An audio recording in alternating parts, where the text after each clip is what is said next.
Welcome to Storycomic Presents, where we interview amazing storytellers and artists. This is episode 145. I'm your host, Barney Smith of Storycomic.com. And we're excited to have with us the internationally acclaimed and talented comic creator, podcaster, influencer, Sam Vera. Sam, Howdy do. how you doing? I'm doing good, thank you. Great, man. It's like so you're here to talk to us about your latest Kickstarter.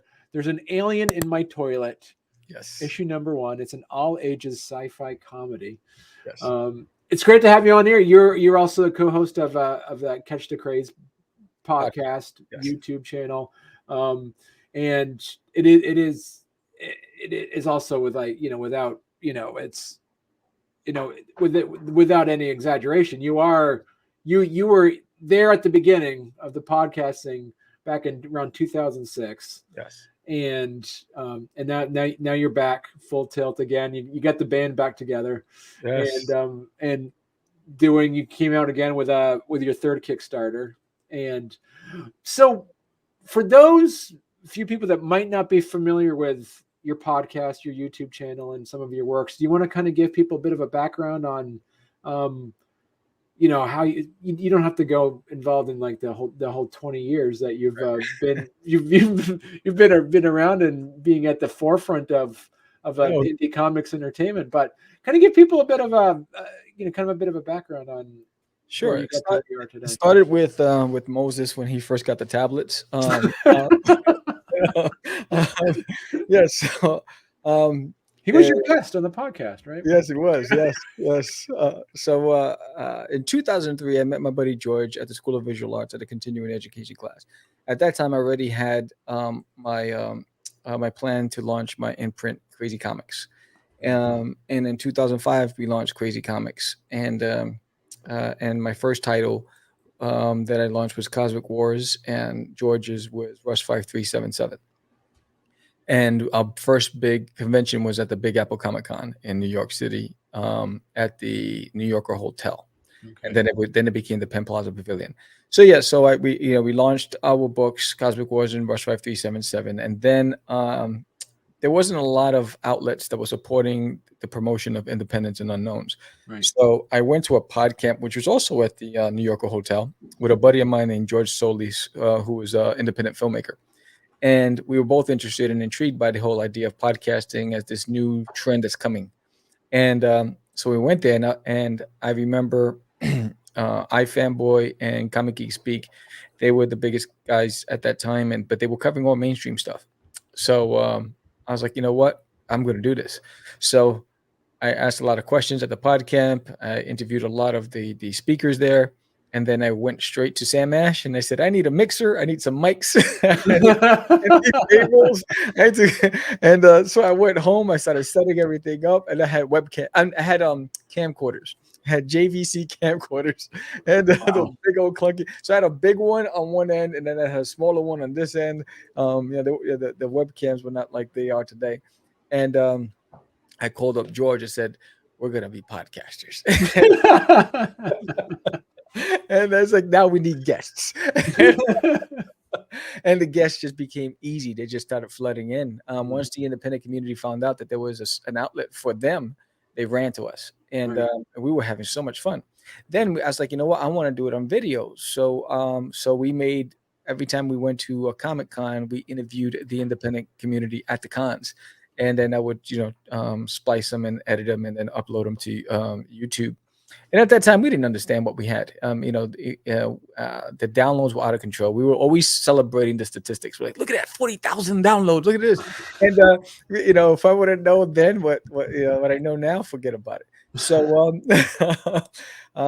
so we were just having fun, and we were interviewing people that we admired. LaShawn Thomas, of Boondocks. Mike Oeming of Powers. I mean.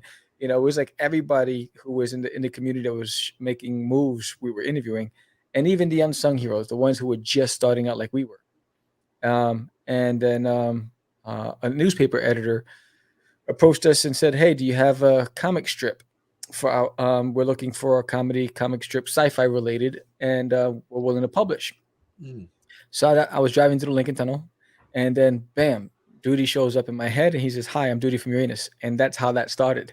And so I drove I went my buddies at IHOP. I was like, and I told them they thought I was crazy, and I started drawing on the napkin on the table at IHOP, and that's what was the birth of Duty. Okay. And we launched the first issue, and somehow I convinced my wife to let me use it. First of all, Discover card for giving me the amount of credit that they gave me was crazy.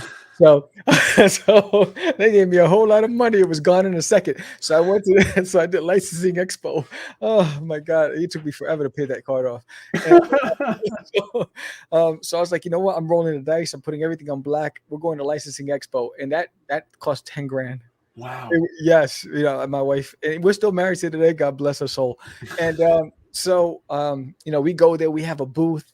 We have little animation that I did. We have these big giant posters on the wall and all this stuff, whatever. And we're dressed up, like we're going to a prom, and then all this attention started. So we had all these big wigs from these major, international licensing corporations that were interested in whatever, and then they were talking in languages that we didn't. I was like, I don't know what you guys are talking about. So then we met with Circle of Confusion, and they represent the Wachowski brothers, Robert Kirkman, The Walking Dead, all that stuff. And they said, look, we can filter out those who are legitimate from those who are just trying to rob you. Right. This is, I think it was like 15%. They said we'll take 15% of the deal. Nothing happens until we make the deal. And then I was like, okay. And we'll steer you in the right direction, and that's how it happened. And then they were the ones who got us a seat at the table with Warner's and Disney and all that stuff. And then unfortunately, every year, first quarter, it's when reviews come, corporations change, leadership, people get promoted, people get let go, Right. the divisions get restructured, and that's exactly what happened with Warner Brothers and Disney. And the people that we were dealing with were gone. Wow. And so was the deal. And so that, including a series of other things, and the fact that I was bleeding our personal income dry, I was like, I'm gonna be living in a shoebox very soon. So I had to walk away. I walked away from comics, and Wow. for over a decade. And that was like around 2008, you said, Yeah, or early 2009 or late 2008, around that time. okay. And so you came back, but here's the thing: there's an alien in my toilet, dude. You wrote this. You also is this a rebirth of your 2006 book? Yes, so it's a remastered. Okay. It's remastered, it's recolored, relettered, same story. Okay. And so at that time, there's probably maybe a little over 1,000 people that have a copy of the original. Right. So there's a huge potential to reintroduce it to the market. I wanted to finish the story. It's a 10-part miniseries, and I knew that when I came back into comics, my eventual goal was to bring Duty back, but I started out with Forbidden when I came back, because that was already done. Right. And I launched that. So yeah, so it's colored by a young lady from Brazil. Her name is Barbara Saroji. It's lettered by George Medina. George also did a variant cover on this issue. Yeah, so, and I'm hoping that now with crowdfunding and this new generation, hopefully Duty finds a whole new audience. Right. Now you also had. So what's your what's your plans with this? Because you have other stories with him. I know that you just had that were these other ones that you came out with in 2020. Are these re-releases, or are these No, so yes, so in 2000, I did the first 5 issues back then. Okay. So that no one's ever seen. Whoever has the first 5, they don't even have the other 5. And so this is a 10-part miniseries, and it ends at Disneyland in my toilet, and it's going to spin off into his own series, Duty, and where he goes on and he returns to Earth in the second, when in his own title, where he thinks that Santa Claus is the leader of Earth, and he has to infiltrate his camp and take Santa out, and he has to, get past his defenses of the snowmen and the elves and all that stuff. So, so that issue is already done. So, I already started working on that, and then there's also a one-shot spinoff of Herman, who's the Chihuahua that Duty faces in this series, who thinks that Duty's a talking jalapeno. So I have a one shot of Herman. It's called Coming to America, and how he was kidnapped from Mexico, and he was in a puppy mill, and he was really? brought here and sold in the U.S. And it's his story and how he's dealing with the dog nappers and all this other stuff, and how he gets into the home that he's in now. So I'm kind of curious as well. Is this Mandy Pandy and like the Adventures of Cosmic Gorf? Is that like in the same world? No, they're not this. Cosmic Okay. Gorf, yes, there is a crossover between Cosmic Gorf and Duty in this book right here. In the event Duty's High on Duty from Uranus. Gorf and Duty meet at a pub. Oh, really? Okay. And Duty is basically chewing his ear off, talking about how brilliant and how amazing he is. And Gorf is a hero. He's a true soldier, and Duty is a wannabe, hero. Right. So you now have this Kickstarter active, Yes. and you are doing really well on it so far. And for those that might be listening or watching this, what would be give some folks kind of like a back of the book synopsis of what they can expect from the comic? Well, for the generation that knows what I'm talking about, it's in line of like Wile E. Coyote, Roadrunner, comedy, Marvin the Martian.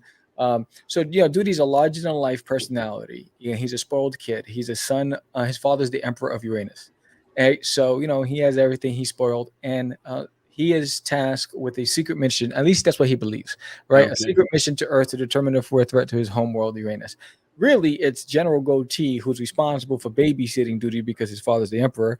He sends him on a fool's errand. He's like, oh, it's harmless. On Earth, they don't believe in extraterrestrials. They always chalk it off to Bigfoot and, whatever. Nothing can happen. We're going to send him over there. I need a little breather. And so Duty's bragging on how, he's the best and the brightest. And, he's the only one capable of handling this mission. And so in his haste and his arrogance, he boards the ship and heads to Earth, and he realizes he forgets to refuel, and so he crash lands. And so instead of admitting that he made a mistake, he chalks it up as that was part of his plans to infiltrate Earth's defenses. And so now he has to survive Earth's simple creatures, and like a woodpecker, a squirrel, wolves, and Judy has an active imagination. So what happens is he tends to hit his head a lot, and so when he's unconscious, he imagines himself to be the superior in the conflict that he's in, whether it's with a woodpecker or red ants or whatever it is, and he defeats them. So what you see when you see all those variations of Duty, all those characters, he takes on their persona, and now he's in that scene. And he's defeating his enemy in his dream state, and then when he comes to, the opposite's actually happening. So the like army duty, cowboy duty. Okay. And where did you get? So you kind of mentioned like where the idea came from. So what is the? Because you mentioned as well as earlier that, and you looking at this as well, is that there is a you wanted to add in here like an educational component to it. Yes. So, one of the things, when I was a kid, my mom introduced me to Archie comics, right? She used to read the digest, and that was my first introduction to it. And from that, I became a comic lover, and I started my own journey into comics. And so I wanted to do the same. And I know that today, attention is kids are distracted by so many things. Right. So here's an opportunity for the family to get together. Every book has 4 pages of problem solving, word puzzles, trivia, and a maze. And that, the adults can love and read the book and laugh. The kids can enjoy Duty and pick which character to fall in love with and have fun. And you can do family night and try to solve the crossword puzzles or, answer the problem solving questions, to just inspire learning and asking questions. Okay. Yeah, so I have a digital educators bundle and a physical educators bundle. So if you have a teacher who wants to bring it, introduce it to a classroom and have fun with the kids, the digital one, you get a digital license for a classroom up to 25 students. The Right. teacher will get a physical copy of the book and a pinup where it says "I love learning," and the physical one is 25 copies for the classroom with the pinup "I love learning." Wow. So right here you have 25 physical copies on here and that's $70, right? No, the 25 is the digital. Oh, Yeah, the okay. digital is the 70 and the 25 physical is for the 115. That includes shipping, so that all the shipping costs and everything's included in that. Okay. For the 115, you get 25 physical copies. Yes, and the pinup that says "I love learning."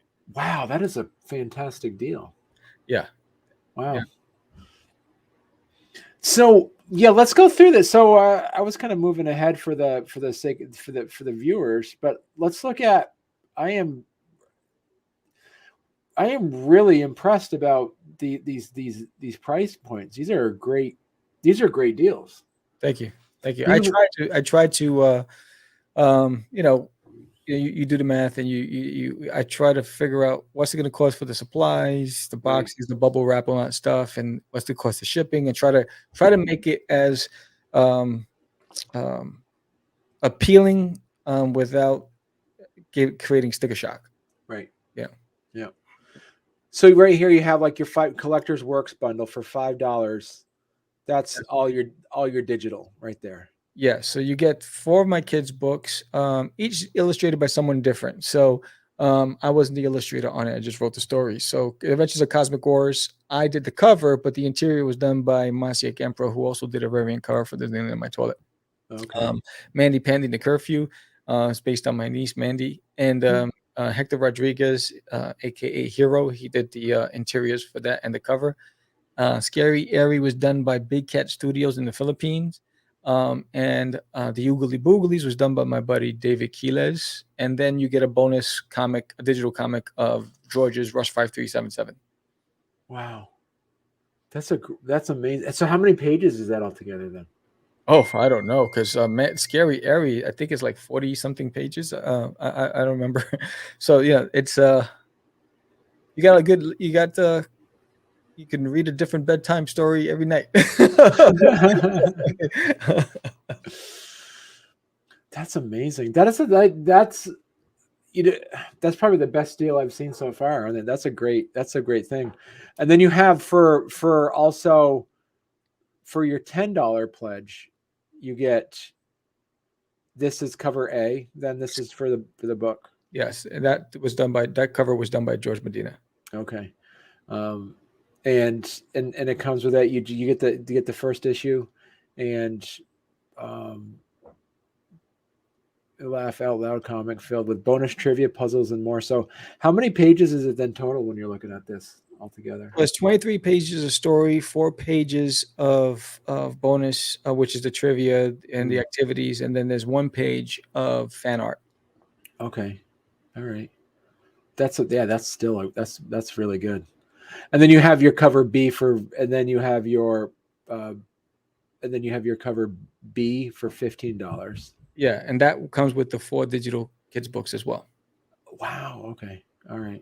So you get the variant cover plus you get 4 digital copies kids books. Okay. All right. And then you have these. You have your other. You have your Matrix cover for $20. Yeah, and it that also did- comes with the That digital. also comes with the digital. Yeah. And then you decover. So when your ideas, like, what are some of the things that you've done? Because you're no stranger to Kickstarter. What were some of the things that when you were putting this in place that you said, I know I have to have this here because I know this works, this tier level or this option? Well, I think the biggest thing is the main one, like the cover. So I know that the variant covers is going to be based on acquired taste and if people want it. So the main cover itself, Russ's 24 pages. What's up, George? Yeah, JD Calderon's in the audience. What's up, Yeah. JD? Yeah. Yeah, so the main cover, I wanted to make it $10. Because that's the standard. That's the one that you'll see on the bookshelves. The variant covers, you'll only see them on the bookshelves if the retailer buys them, wants them. You'll be able to get them directly through my website, but and because those are going to be rare and limited prints, the prices are different as well. Right. Okay. And all of these, as you said, they come with the digitals then Yes. too, right? Yeah. Okay. All right. Cover C, cover D. Yeah, and that one with him sitting on the tree stump is the homage cover to Teenage Mutant Ninja Turtles issue number 30. Okay. What are the trading cards in Comic Combo? The trading card and comic combos right there. Yes, basically developing a trading card game. That's the first generation cards. Really? Yes. Oh, wow. So the new design is going to be different. So, but each card has a power level, a fuel level, and a trivia question, and basically description of how you will fare against your opponent. And so, developing the board game with the cards is going to be 12 generation cards. And in this campaign, there's a guidebook to a lot of the characters that you'll see in the cards coming down the future. So there's a lot going on, and so with every campaign, there's going to be a new volume trading cards with it. Wow. So that's another question for you. Is like, how did you come up with the idea of a trading card game, and then how did you come up with the rules to? I'm still working on the rules, so it's still in development. Yeah, so it's a process. But if you know how Sam thinks, Sam tries to create a brand within itself. So I try to cover as many aspects commercially with a brand to make it as appealing to a potential client, a licensee that's going to want to say, you know what, I can see this as this. How many other avenues can we go with this? I'm trying to fill the void. So when I walk into a room and do my pitch, I'm like, here it all is.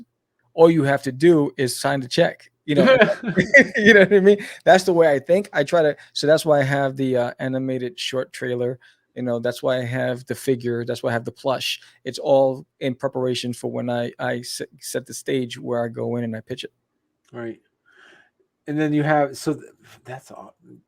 that's pretty cool with the trading card, with the actually creating a game. That's pretty cool. Do you have, and talk to us about also, and this is part of the educational piece of it too, is like, so for $25, you get the coloring book and comic combo. Yes.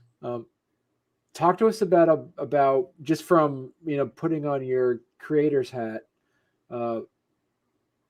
Did you, when you create the art itself, are you a pencil and paper kind of person, or are you all digital, or how do you do that? The first 5 issues of Disney on my toilet were all paper and pen. Okay. Yeah, and but I do both. Okay. So I illustrate everything black and white. I sketch it out in pencils, and then I go over it with my inks, and then I scan it. But now I don't have her. Now I use a camera, and I took the photo of it, and then I just import it in, and then I adjust the settings, and that's how I do it.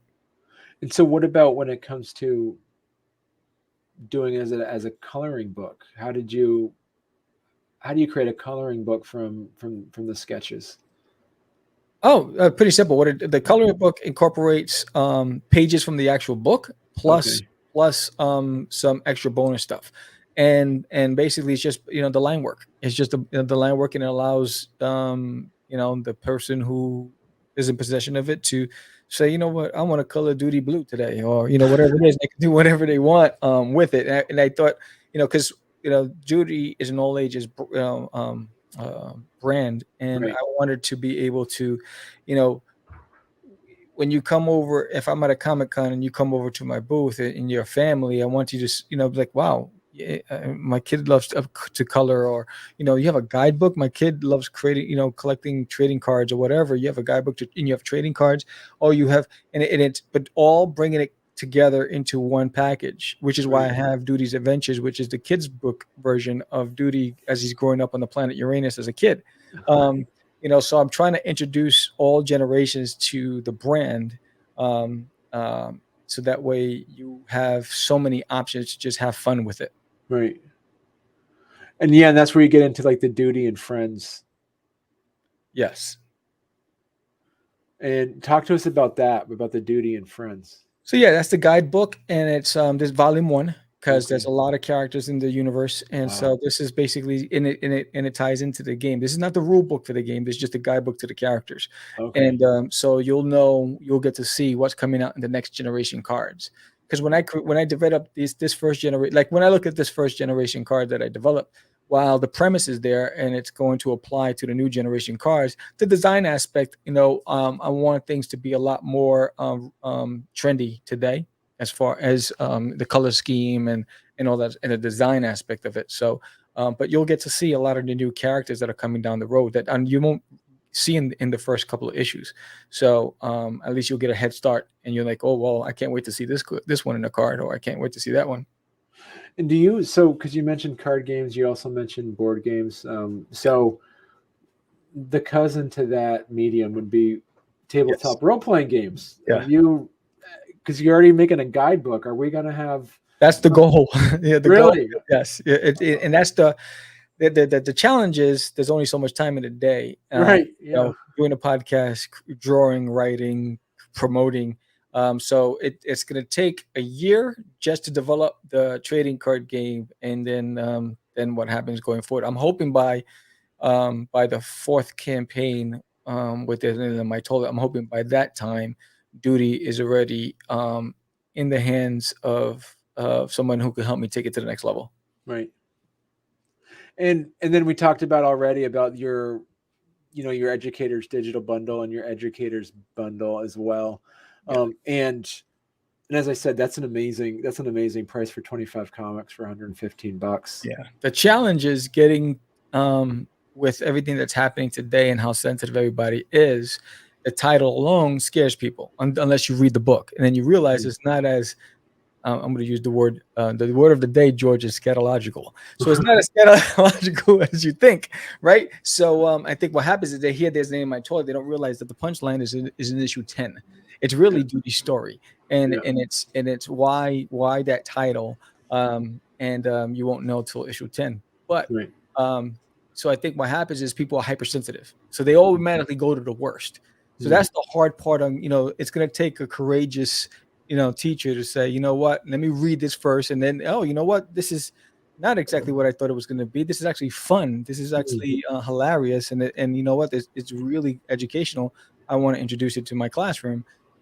That's what it's going to take, and just finding those few that will do it is the challenge. Right. But what I love about the title, though, it is like it's very visual. Yes. And it's and the ability to see it and kind of understand, what it is. It's looking at that title and looking at the character. It's going to be in all ages. It's going to be fun, and a all ages property. Yes, so. And it's been it's been reviewed by Curled Up with a Good Book, Newsarama. It's been featured in the news, so it's safe for the entire family, and you just have to pick up the book, and escape from the adult content, the violence, the gore, and go into a world where you could just have fun and be a kid again, and have that awkward, quirky laugh with the snort, because that's what's going to make you do.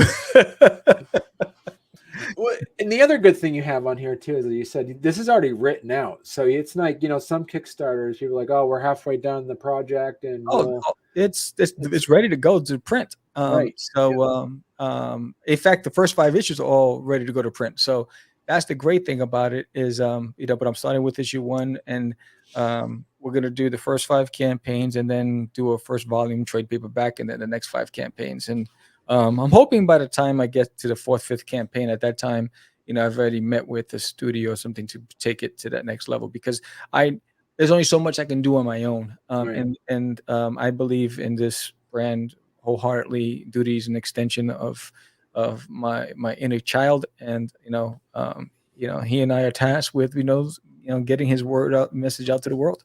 Right. Yeah. George just said money word.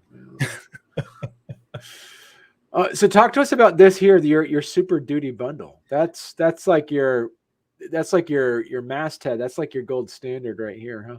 Yeah, so this one basically, and it's a steal. When you add up all the cost, this is a steal. So you get all 5 covers. That includes the homage cover with the certificate of authenticity. You'll get the coloring book, you get the guidebook, the trading cards, you get a button, you get 2 stickers, and you get the sketch cover with a commission sketch by me. So you get all that for $100. And normally I would charge $50 for a sketch cover. So it's a big steal. So for the true collectors who want it all, this is a great opportunity. Right.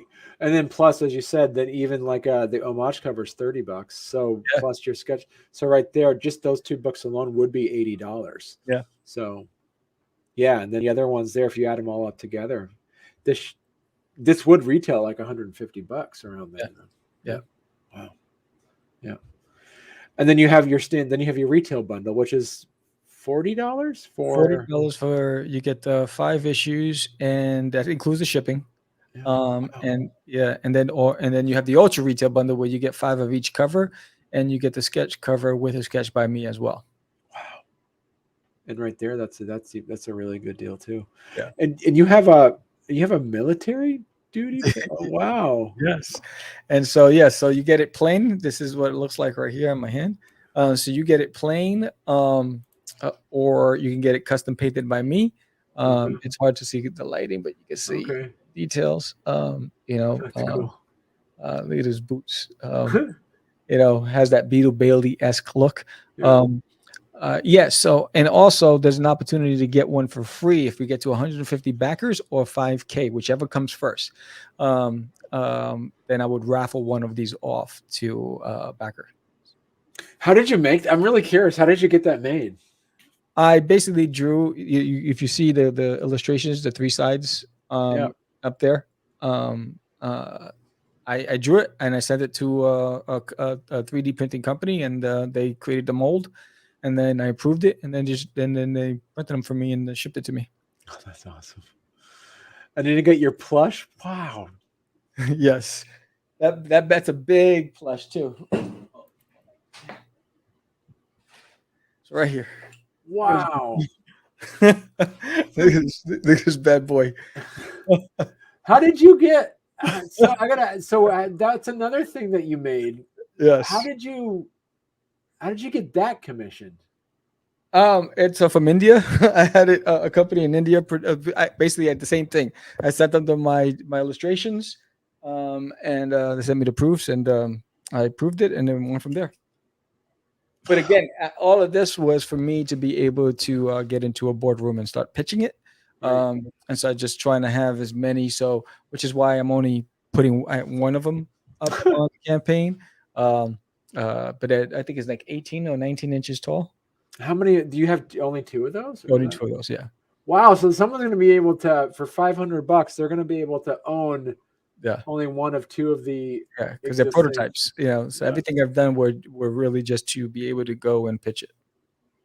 And then you have the prototype. Yes. Latex. Yes, and the custom box.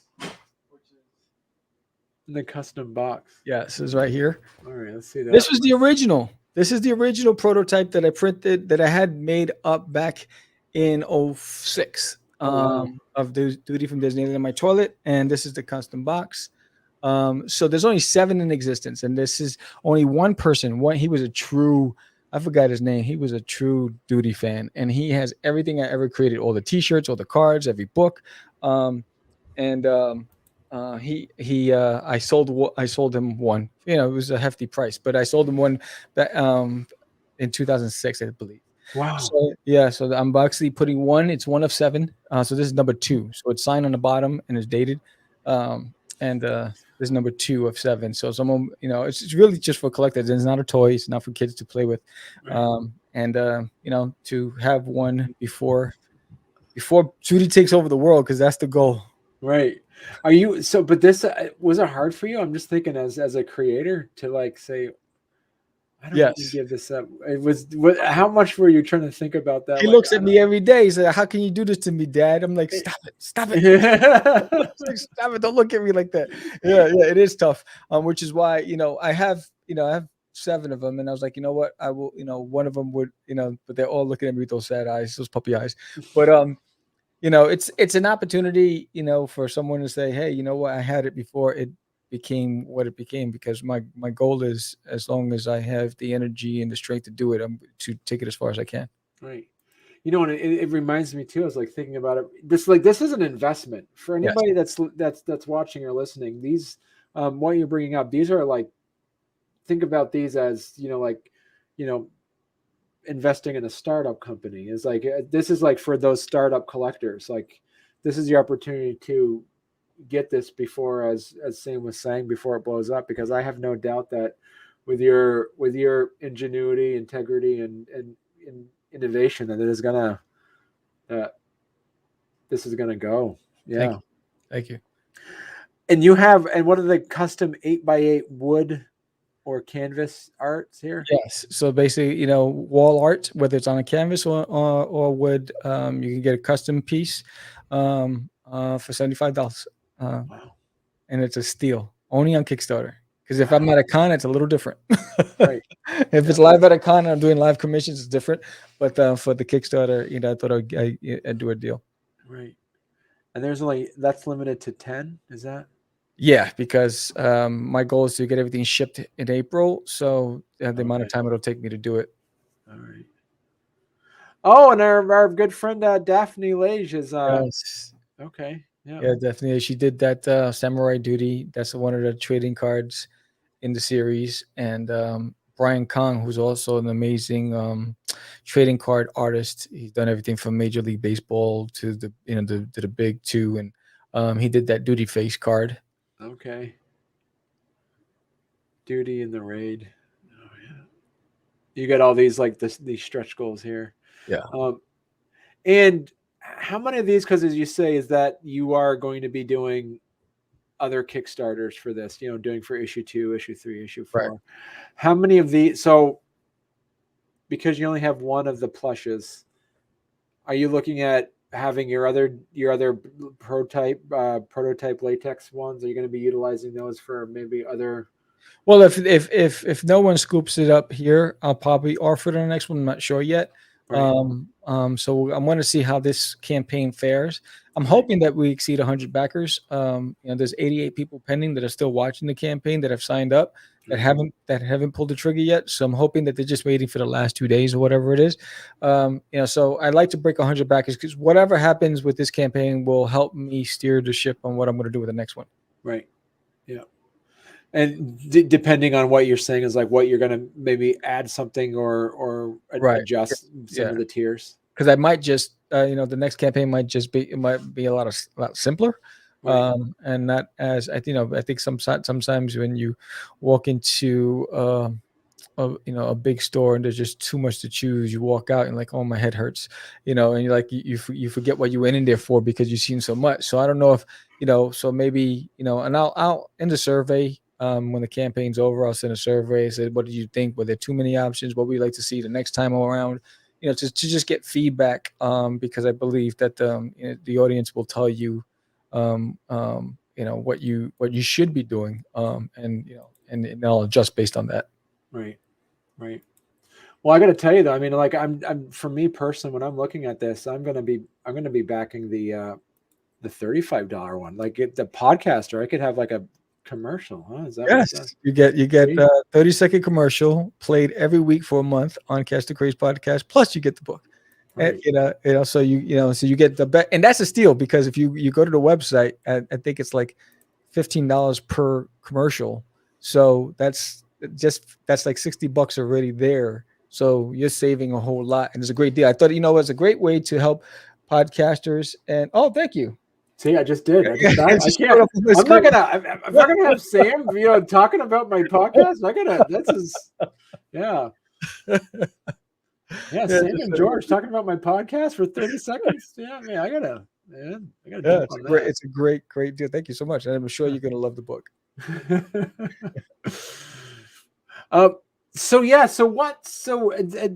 As you mentioned, so talk to us a bit about. I said, we have a lot of our comic creators that listen to it, and authors and artists and stuff.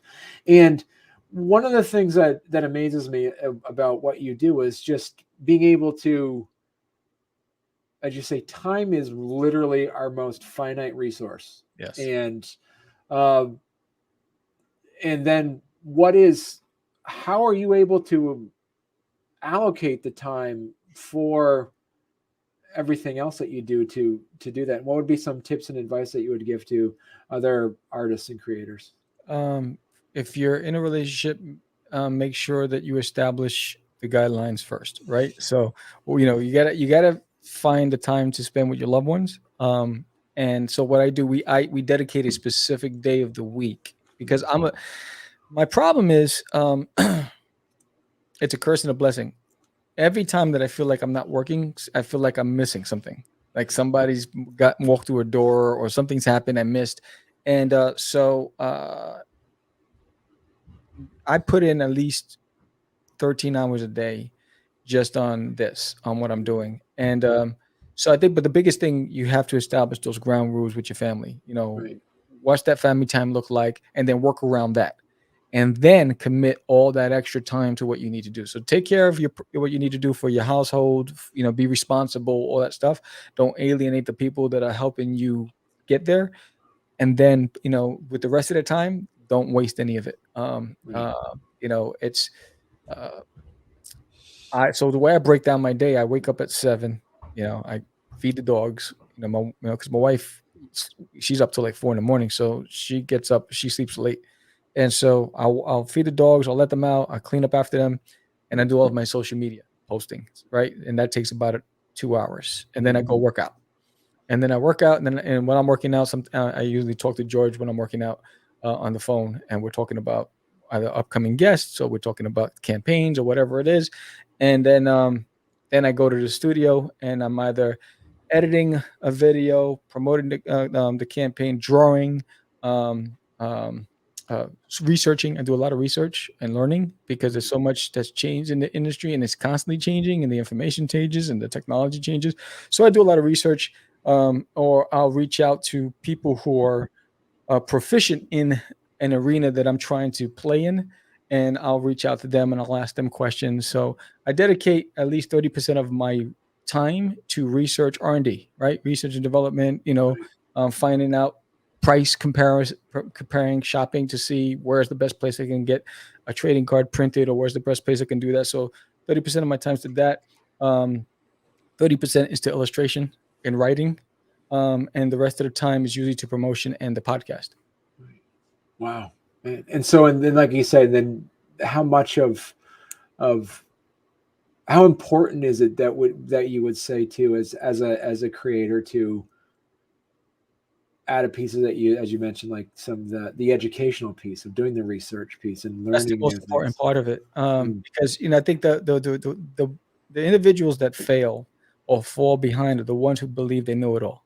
Right. And this industry, the world is changing fast. Technology is changing even faster. And the means of communication, or the ways of navigating in marketing, the space has changed. People have changed. Because of COVID, that's changed things significantly. So you have to find new ways of promoting yourself, and then you have to be aware of how hypersensitive the world has become, and you have to navigate around that. So you have to adjust while still staying firm with your mission. Your mission is to build your brand, expose your brand, but you have to adjust to the way the world has changed, and the culture and your audience. So, just the way it worked 2 years ago is not going to work now. So I think the research and development is critical. Even with technology, I mean, I think I landed on StreamYard, but I had Restream, we had Zoom, we had FaceTime. When we did use so many different applications until we found the one that worked best for us. Right. I was using OBS. I find that I don't need OBS with StreamYard. All these things. So if you don't learn, you're just going to just disappear like a Blockbuster. It's true. or only exist in Oregon, right? Isn't it like the last Blockbusters in Oregon or something like that? Yes. Yeah. Yeah. Well, this is really exciting, Sam. I'm really excited to read, to check out your book, and I'm excited. I got 2 little ones, and I know they're gonna love. Oh, yes. They'll love Duty. Yeah. Yes. Yeah. He's Great. He's special. Yeah. So we're at the top of the hour now, Sam. So listen, you gotta come back on when for issue 2. Absolutely. And talk about issue 2. And so if people want to learn more about your work, what would be the best place for them to find you? acclaimedstories.com. Okay. Yeah. Right. And and I think that's simple. You could also use crazycomics.com. It takes you to the same place, but I create stories, and it's the place where the imagination starts. Okay. And on there you have they can actually, there's a hyperlink to the Kickstarter right there. Yeah. And also there's a link to Forbidden, which was your previous successful Kickstarter that you had issues 1 and 2 of that, correct? 0, 1, and 2. Yeah. 0, 1, and 2. Okay. Yeah. Okay. And then you have, and everything on there. You have a link to your podcasts on there. You have a link to your previous Kickstarter, your previous comics and stuff as well there too. Catch the Crazies.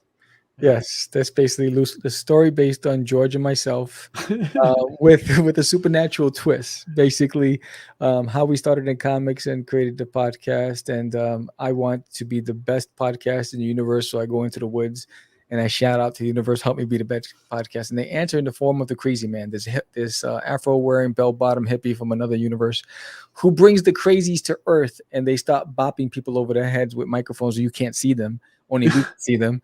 And now they're hypnotized and addicted to the show, and people walking around like zombies. And now we're under investigation, and all hell breaks loose. So when this came out, it says coming to Kickstarter in January 2022. Did that come out or? I have to change that. So I actually decided to launch this name on my toilet. So Cast the Crazies, we haven't decided on a date for issue 4 yet. Okay. But the 3 issues are available on my website. But issue 4, we're waiting because George is launching The Adventures of Wonder Duck in May. Oh, wow. And so what we're trying to do is, because we're it's only been 2 years. We're trying to build a fan base and then bring those 2 audiences from Wonder Duck and Alien on My Toilet and bring them to Catch the Crazies and the podcast. Okay. And hopefully that they all follow because they're fans of our work. And or is that, so I'd be curious to figure out, are they both in the same universe, or are these going to be a cross promotion, or are they? Catch the Crazies. Duty in the alternate universe. In fact, there is something I'm working on where you're going to see in space a scene where they cross paths. But but on Earth, no, it's going to be a totally different on Earth. But in the other world, you'll Duty and the Crazies cross paths. That's awesome. Cool. Well, thanks a lot, Sam. And so if anybody's interested, go to icreatestories.com. All spelled out, ICREATESTORIES.com. And on there, you'll find his links to his books. He's got a blog. He's got all of his links on there.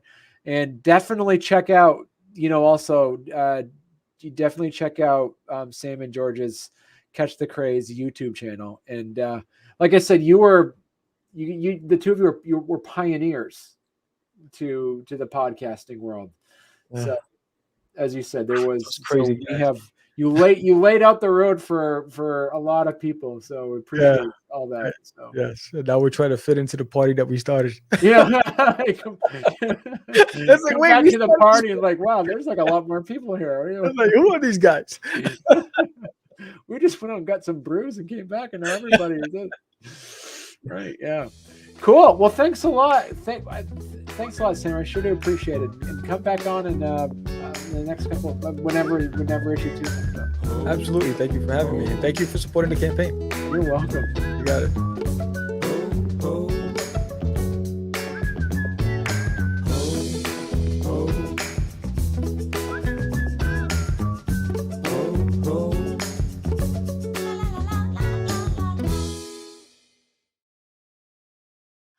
And is your background, is that thematic because of the source material of the alien? Is that like you're in a space? Yes, I am in the space station, and I am held here until we make goal.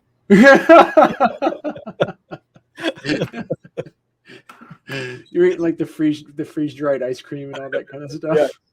It's just horrible when I have to, go, relieve myself. They put me out, and I have to float, and then trying to urinate in orbit. It's Yeah. kind of difficult because you got to dodge it. It's like a vacuum too. Yeah, It's like, yeah. yeah. I love watching those things, like, oh, it's like how they do things in the space station, and then Oh, it's crazy. yeah.